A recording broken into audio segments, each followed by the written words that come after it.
Assalamualaikum warahmatullahi wabarakatuh. Perkenalkan nama saya Egy Fedrianto dengan NPM 2117051035. Di sini saya akan menjelaskan kembali itu materi pengantar organisasi komputer yang judul pengelompokan jenis operasi set instruksi. Yang pertama itu ada data transfer. Dalam melakukan transfer data, ada beberapa hal yang harus ditetapkan. Di antaranya yaitu menetapkan lokasi operan sumber dan operan tujuan. Setiap lokasinya berupa memori, register, atau bagian paling atas dari stack. Lalu menetapkan panjang data yang dipindahkan, dan menetapkan metode pengalamatan.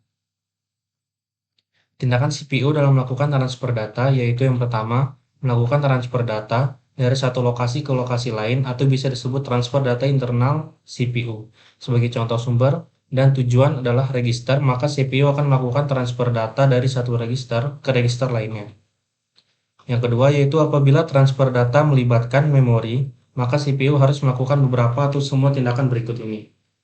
Yang pertama ada menetapkan alamat memori, lalu jika alamat memori merujuk ke memori virtual, maka alamat tersebut harus diterjemahkan ke alamat memori aktual. Yang ketiga yaitu tentukan apakah yang dialamati berada dalam cache, jika tidak, keluarkan perintah dari modul memori. Lalu mengawali pembacaan memori atau penulisan memori. Yang kedua ada aritmetik. Operasi aritmatika yang dilakukan biasanya adalah penjumlahan, pengurangan, perkalian, dan pembagian. Adapun operasi aritmatika lain atau bentuk tunggal yaitu absolute, negatif atau negate, increment, dan decrement. Tindakan CPU dalam melakukan operasi aritmatika yaitu yang pertama ada melakukan transfer data sebelum maupun sesudah melakukan operasi aritmatika. Yang kedua itu melakukan fungsi dalam arithmetic logic unit atau ALU. Lalu ada memberi kode-kode kondisi. Yang ketiga ada logical.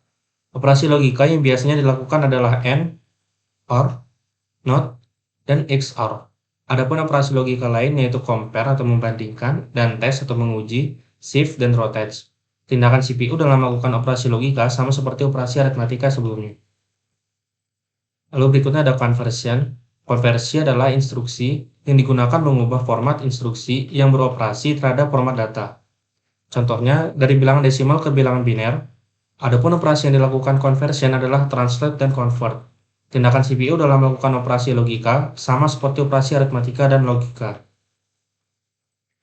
I/O. Operasi I/O yang dilakukan adalah sebagai berikut. Yang pertama ada input, yaitu memindahkan data dari perangkat I/O tertentu ke tujuan. Yang kedua ada output, yaitu memindahkan data dari sumber tertentu ke perangkat I/O. Yang ketiga ada start I/O, yaitu memindahkan instruksi ke prosesor I/O untuk mengawali operasi I/O. Yang keempat ada test I/O, yaitu memindahkan informasi dari sistem I/O ke tujuan. Adapun tindakan CPU dalam melakukan operasi I/O yaitu apabila memori mapped I/O, maka CPU akan menentukan alamatnya. Kemudian, CPU akan mengawali perintah ke modul I/O. Yang berikutnya ada sistem control. Sistem control adalah instruksi yang hanya dapat dilakukan oleh CPU ketika dalam keadaan tertentu atau ketika sedang menjalankan program yang berada dalam area memori khusus. Contoh membaca atau mengubah register kontrol. Yang berikutnya ada transfer of control. Transfer of control dilakukan oleh CPU untuk memperbarui program counter untuk memuat alamat memori dari beberapa instruksi yang ada dalam memori. Operasi transfer of control yang dilakukan yaitu yang pertama ada JMP atau jump, yaitu transfer data tidak bersyarat dan memuat program counter dengan alamat memori tertentu. Lalu ada JMP bersyarat yaitu operasi jump yang memiliki kondisi atau persyaratan, sehingga JMP akan dilaksanakan atau tidak tergantung dari kondisi persyaratan tersebut. Lalu ada JMP subroutine, yaitu operasi melompat ke alamat tertentu, dan ada RET yaitu return, yaitu operasi untuk mengakhiri suatu eksekusi prosedur dan mengakhiri transfer control melalui backlink pada stack program yang awal menjalankan prosedur. Operasi ini juga mengganti isi program counter dan register lainnya yang berasal dari lokasi tertentu. Ada yang berikutnya itu ada execute, yaitu operasi yang digunakan untuk mengambil operand dari lokasi tertentu dan mengeksekusi sebagai instruksi. Lalu ada skip, yaitu operasi yang digunakan untuk melompat ke instruksi berikutnya dengan menambah program counter. Lalu ada skip conditional, yaitu operasi skip yang berdasarkan suatu kondisi. Ada halt, yaitu operasi yang digunakan untuk menghentikan eksekusi program.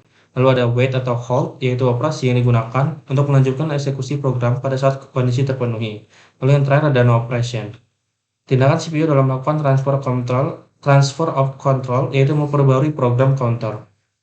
Yang terakhir ada addressing modes. Addressing modes adalah sebuah metode yang digunakan untuk mengalamati alamat memori. Ada beberapa metode pengalamatan yang umum dipakai, yaitu immediate atau segera, direct atau langsung, indirect atau tak langsung, register indirect, displacement, dan stack. Sekian materi POK dari saya. Saya kira wassalamualaikum warahmatullahi wabarakatuh.